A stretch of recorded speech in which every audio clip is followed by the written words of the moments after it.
Alright, just so you know, yes, I am still reviewing the Bond movies. I have been terrible at reviewing those, as in getting them out to you, but I figured I gotta take a break from that series and review the rest of the Star Wars movies, since, Star Wars The Force Awakens is out in 2 days.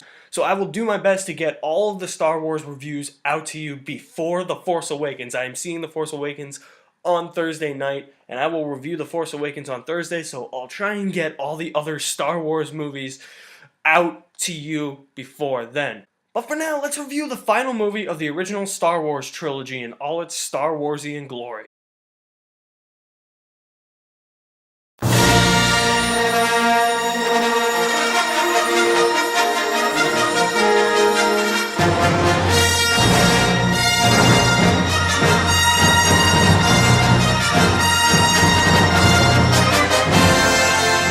Return of the Jedi. Also known as Star Wars Episode 6, Return of the Jedi. Nope, I'm going by what it was called when it was first released, Return of the Jedi, or Star Wars Return of the Jedi. So Return of the Jedi is the 6th Star Wars movie chronologically, the 3rd release, the concluding chapter in the original Star Wars trilogy. I know, if you're new to the Star Wars saga, it's kind of confusing. But like I said, it is the concluding chapter in the original Star Wars trilogy, so it should be good, right? It is good, but give or take a few things. Now, when I was little, I used to think that this was the best Star Wars movie, because I was like, it's the final one. Every one, the newer ones are always better, and yeah, I was a little kid back then, and not very bright. It's about Return of the Jedi. The beginning of the movie and the end of the movie are the two best parts, and probably the best in all of the Star Wars saga. I got to tell you before, but from here on out, spoilers galore, so if you have not seen Star Wars or any of Return of the Jedi, you've been warned. Nothing against the middle of the movie, it's just I feel like the middle of the movie pales in comparison compared to the beginning of this movie and the end of this movie. Now, the beginning of this movie involves the heroes going to Jabba's palace, and I like the Jabba's palace sequence a lot. You get to see how much of a pig Jabba the Hutt really is. You get this weird 80s music.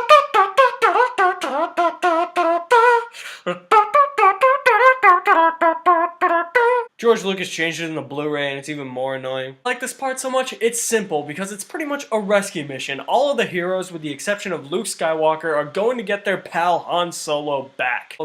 And then Luke eventually enters the fray, and you can tell he's a little different. He's not whiny, he's not bratty, he's not like 17 years old anymore. He definitely looks a lot different. He's got the hood on him, he kind of looks like the Emperor, honestly.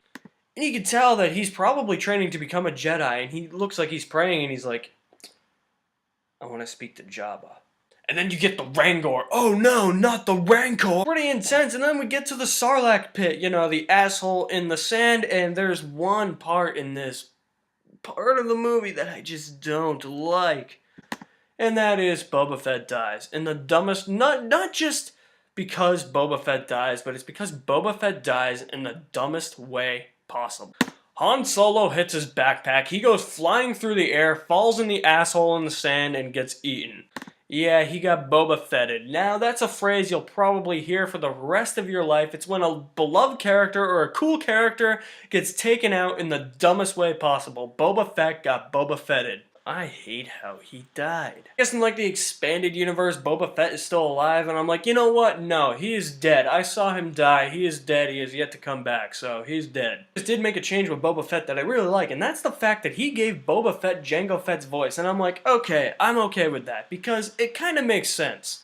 You would think that with, like, in that helmet, and, he, in everything that we saw, he would kind of sound like his father. And it's here I'm going to give you some spark notes about what the movie's about. It's not going to be what the movie's fully about, like detail from detail. Like I've done in a couple other reviews where I'm like, oh, this is spoiler heavy, and in my spoiler talk reviews. No, I'm not going to do that. I'm just going to give you a few details that you really need to know. Basically, in Return of the Jedi, the Galactic Empire is under instruction from Emperor Palpatine to construct a new Death Star so that they can end the Rebel Alliance once and for all.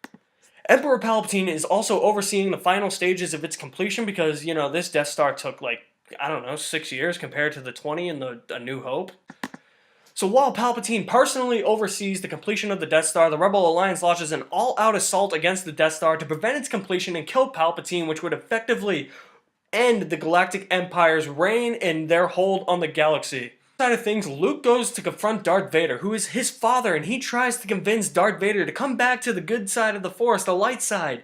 And he knows that there's good left in Vader. He has seen it. He wants Vader to redeem himself. That is Luke's whole mission in this movie, and that is pretty much the end of the movie. That is what I'm going to talk about a little bit later. Because after the Sarlacc pit, we see Luke go back to Data. It might be a few scenes after the Sarlacc pit, but we see Luke go back to Dagobah, and he confronts Yoda. Yoda's like dying. He's like 900, and yeah, Yoda dies. Oh, poor Yoda. I remember watching that scene, I was like, I remember my mom watches that scene, she's like, Yoda, he died. There's two things my mom loves, it's Yoda and Dobby, so when those two die in the movies, no, she's not okay with that. The movie kind of takes place on the planet of Endor, and you know, yeah, this is why I like The Empire Strikes Back and A New Hope better than Return of the Jedi, because there is something in the middle of this movie that just kind of drags the movie down. I don't necessarily hate it, but I don't really like it either. I'm not one of those people that hates this part of the movie. Like, there are a lot of other people out there who are just like, these things suck, I want them to die! No, that's not me. I can look past them and I can tolerate them, but I don't necessarily like them either. They don't need an introduction, but I'm gonna give them an introduction anyway. Basically, these things are pretty much what girls love. If you talk to a girl and you ask her if she has seen Star Wars, she'll be like, well, you know, I like the Star Wars movie with the cute fuzzy little teddy bears that you can cuddle up with and they fight crime and shit. Yeah, she's talking about the Ewoks. Like I said, I don't hate these things totally, but I don't really like them either. They're just, I don't know how to describe them. They're just teddy bears with staffs that throw stones at stormtroopers and kill stormtroopers immediately. See, that's what I don't buy about the Ewoks. Maybe if it was like Wookiees or like shooting them or something, I'd be okay with the Wookiees, because the Wookiees are cool. But it's just the Ewoks with like slingshots, throwing stones at stormtroopers that immediately like kill them. However, like I said, I can look past them because I understand that they're there for like comic relief. However, I do understand that this was probably when George Lucas started going insane and that these Ewoks were probably the genesis of Jar Jar Binks.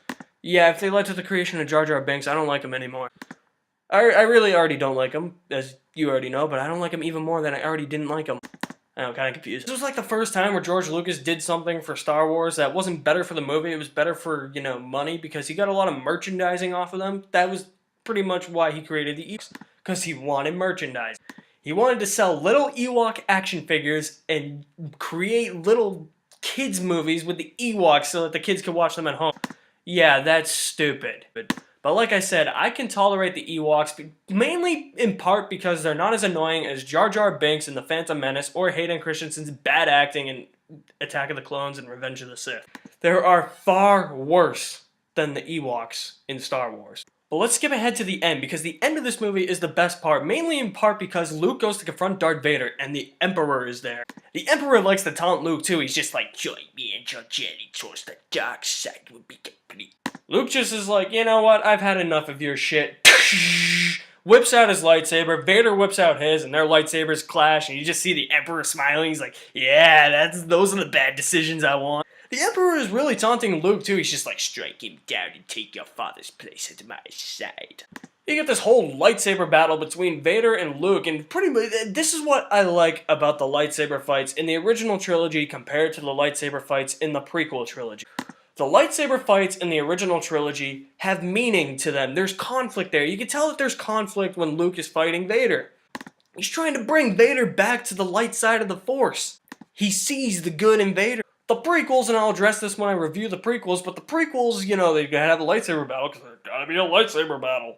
It looks like The Force Awakens is gonna fix that, so I'll give it that so far. And you know, they're lightsaber fighting, that's something weird happens. Luke, like, I forget how it happens, but Luke, like, runs away, and then Vader's, like, looking for him, and Luke's hiding, like, in the shadow, and half his face is in the light, half his face is in the dark. It's completely symbolic. And Vader's taunting him. He's like, well, if you won't join the dark side, I know you have a sister, so maybe she will.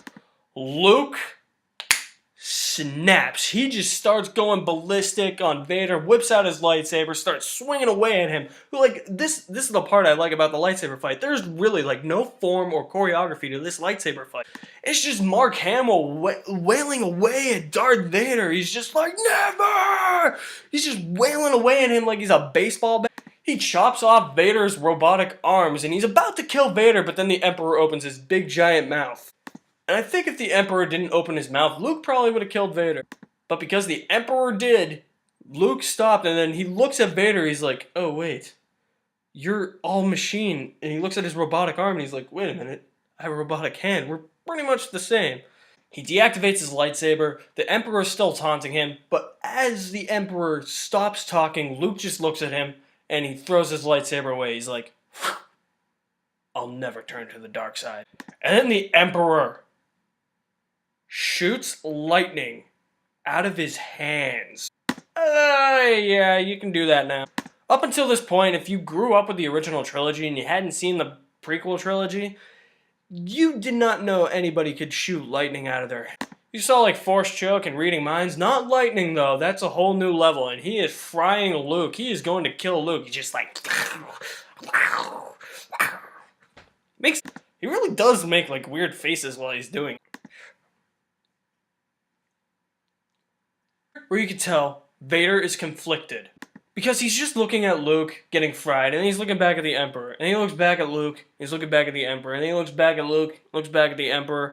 And it's here where you're all like, just like, oh my god, dude, he might turn good. Come on, man, do it. You know you want to do it. Kill him. You know you want to do it. The Emperor, kill the Emperor, that is. Vader took one final look at Luke, and he just stares long and hard at the Emperor. He lurches forward, picks up the Emperor, throws his ass over the power generator, and the Emperor falls to his death. Yay, Vader! Vader is now a hero.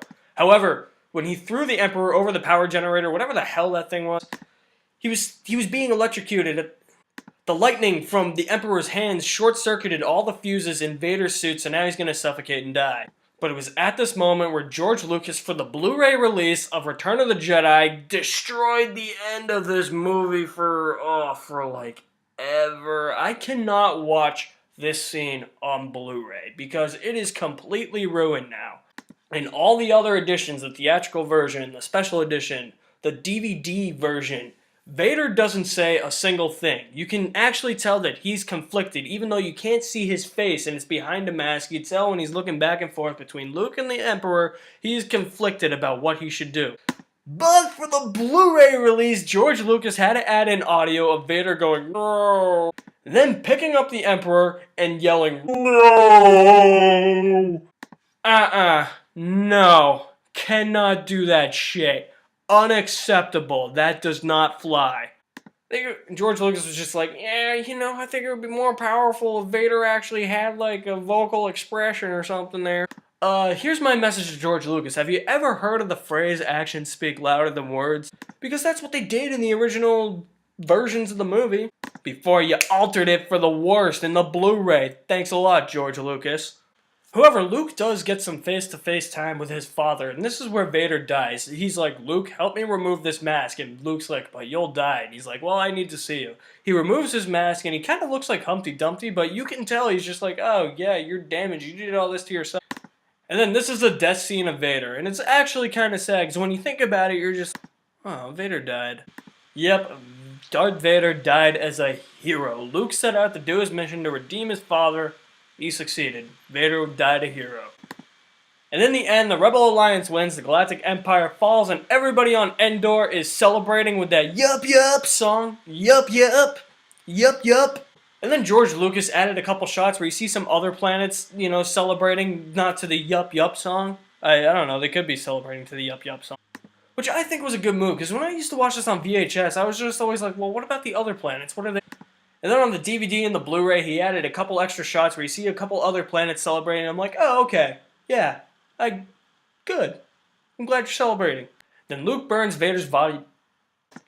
Luke then burns Vader's body because, you know, I think that's just Luke's way of doing it. Somehow he knows it's the Jedi way because they do that in The Phantom Menace.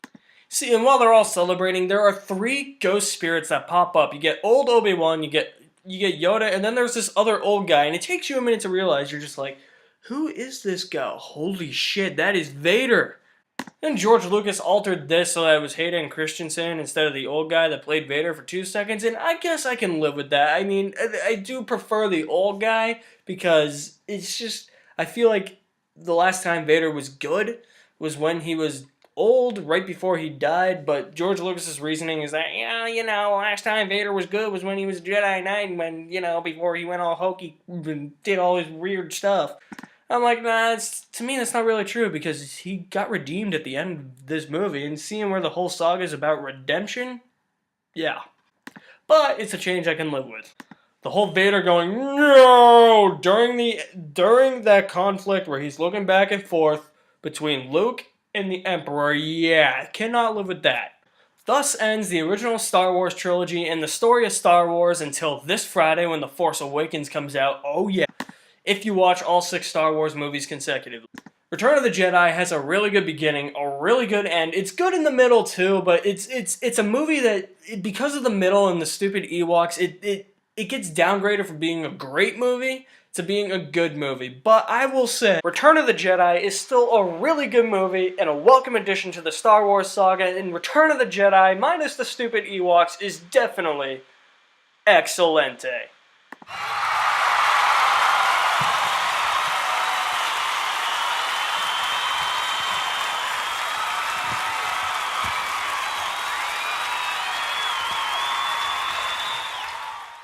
Alright guys, so I will review the prequels. I might do The Phantom Menace today, so you might get 2 videos from me because I'm nice. But what was your favorite Star Wars movie in the original Star Wars trilogy? Me, Empire Strikes Back. It's not just the best Star Wars movie, it's one of the best movies ever made, period. Whatever yours may be, I want some feedback, so drop me a comment in the comment section below. And guys, I do have social media pages, as I say at the end of every video. Like me on Facebook, follow me on Twitter, but I'm gonna do something. I'm gonna show you guys what my pages are, so here we go. Like me on Facebook, this is my page right here. Follow me on Twitter, this is my username. And subscribe on YouTube. Hit that big red subscribe button, and welcome to Maddenville. Yeah, time to go sing the Yup Yup song.